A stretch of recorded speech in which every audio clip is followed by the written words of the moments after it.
નમસ્કાર, જય શ્રી કૃષ્ણ, રાધે રાધે. મિત્રો, ઘણી વખત આપણે હાથની હથેળી પર કણી બનતી હોય છે અથવા તો પગની તળીટી પર પણ આપણે કણીનો પ્રોબ્લેમ જોવા મળી શકે. તો એનો ઈલાજ આપણે કઈ રીતના કરી શકીએ જેથી કરીને જે કણીની જે સમસ્યા થાય, ઘણી વખત આપણે જે જગ્યા પર કણી હોય એ જગ્યા પર દબાવીએ એટલે અસહ્ય દુખાવો પણ આપણને થતો હોય છે. તો એનો ઈલાજ આપણે કઈ રીતના કરી શકીએ, એના બહાર કઈ રીતના કરી શકીએ, એના વિશે આજના વિડીયોની અંદર આપણે આયુર્વેદિક રીતે એનો ઈલાજ વિશે વાત કરીશું. અને ખાસ કરીને મિત્રો, ચેનલ પર પહેલી વખત આવવાનું થયું હોય, તમને આયુર્વેદ સાથે જોડાવાની ઈચ્છા હોય અને તમારી મનોભાવના હોય તો આ ચેનલને જોરથી સબસ્ક્રાઈબ કરી દેજો. તો સૌથી પહેલાં તો આ જે કણી જે થાય છે એના ઈલાજ પણ ઘણા છે અને ઘણી એવી એલોપેથિક દવાઓ પણ છે. પણ આપણે ઘરે બેઠા જ ઘરેલું ઉપચાર, આયુર્વેદિક ઉપચાર દ્વારા એને કઈ રીતના દૂર કરી શકીએ, એને કઈ રીતના બહાર કરી શકીએ, એના વિશે આજના વિડીયોની અંદર આપણે વાત કરીશું. તો સૌથી પહેલાં તો તમારે કદાચ તમને હથેળી પર કણીનો પ્રોબ્લેમ હોય અથવા પગના તળિયાની અંદર પ્રોબ્લેમ હોય તો સૌથી પહેલાં તો તમારે ગરમ પાણી કરવાનું. એ ગરમ પાણીથી એ બરાબર તમારે સાફ કરી નાખવાનું અને ત્યારબાદ તમારે એક બ્લેડ લો અને એનાથી ધીરે ધીરે એ જે કણીનો ભાગ છે એ જગ્યા પર ધીરે ધીરે કરીને એને કાપી નાખો. થોડું વધારે નથી કાપવાનું, થોડું કાપી નાખો અને ત્યારબાદ થોર હોય ને, એ તો તમે સૌ જાણો જ છો કે થોરના 2 થી 4 ટીપા જે દૂધ, થોરનું જે દૂધ હોય ને એ 2 થી 4 ટીપા તમે એ કણીની અંદર તમે નાખી દો અને ત્યારબાદ તમે એની ઉપર પાટો વાળી દો.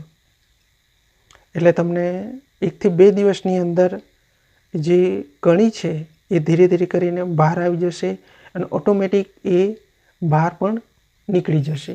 તો એ તમે પ્રયોગ તમે ચોક્કસપણે કરી શકો. ખાસ કરીને સૌથી પહેલાં ગરમ પાણીથી એ જગ્યા પર આપણે ધોવાનું અને બ્લેડથી થોડા ઘણા અંશે તમે ચામડી કાપી નાખો અને ઉપરથી 3 થી 4 ટીપા પણ તમે થોરના જે હોય ને દૂધ એ તમે નાખી શકો. તો તમને ઘણું સારું રિઝલ્ટ તમને મળી શકશે. અને બીજા નંબરે છે, સૌથી વધારે જો તમને તકલીફ થતી હોય તેવા સંજોગોની અંદર તમારે નળિયાથી એ જગ્યા પર ધીરે ધીરે કરીને આ રીતના ઘસો અથવા ઠીકરાથી પણ ઘસી શકો અથવા ઈંટ હોય ને ઈંટથી પણ એ જગ્યા પર તમે ધીરે ધીરે આ રીતે ઘસો એટલે ધીરે ધીરે કરીને એ કણી બહાર આવી જશે. એટલે આપણે કોઈ એલોપેથિક દવાની પણ જરૂર ના પડી શકે. તો આજના વિડીયોની અંદર મારે તમને ટૂંકી માહિતી જણાવવાની હતી, પણ કદાચ તમને આ પ્રોબ્લેમ થઈ ચૂક્યો હોય તો ચોક્કસપણે આ તમે પ્રયોગ અપનાવી શકો જેથી કરીને 2 થી 3 જ દિવસની અંદર જે કણીનો પ્રોબ્લેમ થાય છે એ કણી ઓટોમેટિક બહાર આવી જશે. તો એની અંદર વધારે તમારે કોઈ ઝંઝટ કરવાની નથી. ફક્ત સૌથી પહેલાં ગરમ પાણીથી ધોશો એટલે ચામડી નરમ થઈ જશે અને થોડું ઘણે અંશે તમે બ્લેડથી એ ચામડીને કાપી નાખો. કેમ કે એ જગ્યા પર ચામડી જે હોય છે એ ઘણી સફેદ પણ આપણે જોવા મળે અને ઘણી કઠણ પણ આપણે જોવા મળી શકે. આ રીતે તમે દબાવો એટલે પ્રેક્ટિકલી અનુભવ પણ આપણને થઈ ચૂક્યો છે. એટલે બ્લેડથી કાપો એટલે તમને કોઈ વધારે તકલીફ પણ થવાની નથી. તો એવા સંજોગોની અંદર થોડા ઘણા બ્લેડથી કાપો અને 4 થી 5 ટીપા પણ તમે થોરનું જે દૂધ હોય ને એ નાખી દો અને ઉપરથી પાટો વાળી દેવાનો. બસ આટલું જ કરવાનું છે. એટલે તમને કણીની જે સમસ્યા થાય છે એમાંથી તમને 1 થી 2 જ દિવસની અંદર તમે છુટકારો કાયમ માટે મેળવી શકશો. તો આજના વિડીયોની અંદર મારે તમને એ જ જણાવવાનું, કણીનો પ્રોબ્લેમ થાય તો એને કઈ રીતના દૂર કરી શકીએ આયુર્વેદિક રીતે. અને આ માહિતી તમને સારી લાગી હોય અને ચેનલ પર પહેલી વખત કદાચ આવવાનું થયું હોય, તમને આયુર્વેદ સાથે જોડાવાની ઈચ્છા હોય, તમારી મનોભાવના હોય તો આ ચેનલ જોરથી સબસ્ક્રાઈબ કરી દેજો. તો ખાસ કરીને મિત્રો, આયુર્વેદ સાથે જોડાવાની પાછળનું રીઝન પણ આપણે સૌનો ખ્યાલ છે કે અત્યારના સમયની અંદર જીવનશૈલી એટલી બદલાઈ ચૂકી છે કે અનેક જાતના પ્રોબ્લેમો પણ વધી ચૂક્યા છે. નાની ઉંમર, મોટી ઉંમર, વૃદ્ધાવસ્થા દરમિયાન અનેક નાની મોટી બીમારીઓ વધી રહી છે.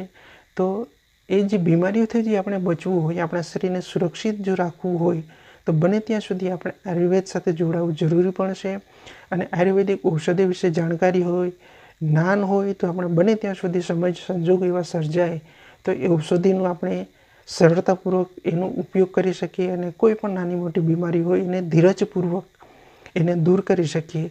અને એ ઔષધિનો ઉપયોગ કરી એવા સંજોગોની અંદર આપણે કઈ પરેજી રાખવી એનો પણ ખ્યાલ હોવો જરૂર છે. તો બને ત્યાં સુધી આપણે આ આયુર્વેદ સાથે જોડાવવું ખૂબ મહત્ત્વનું પણ બની ચૂક્યું છે હાલના સંજોગોને અનુસાર.